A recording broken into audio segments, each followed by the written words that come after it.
நம்ம Ashwin sweets and snacks export பண்றதுக்கு 7373041434 மற்றும் www.ashwinsweets.com கான்டாக்ட் பண்ணுங்க.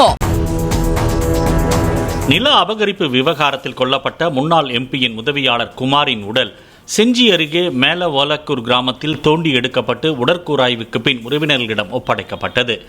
அவரது சொந்த ஊரான செய்யார் அருகே உள்ள பெரும்பள்ளம் கிராமத்திற்கு உடல் கொண்டு செல்லப்பட்டு இறுதி அஞ்சலிக்கு பின் தகனம் செய்யப்பட்டது.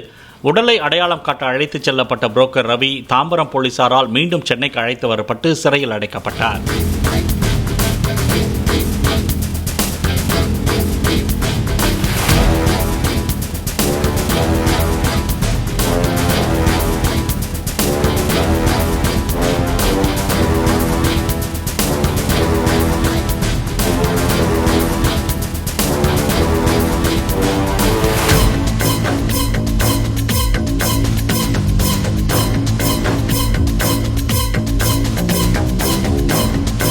நம்ம Ashwin sweets and snacks export பண்றதுக்கு 7373041434 மற்றும் www.ashwinsweets.com கான்டாக்ட் பண்ணுங்க.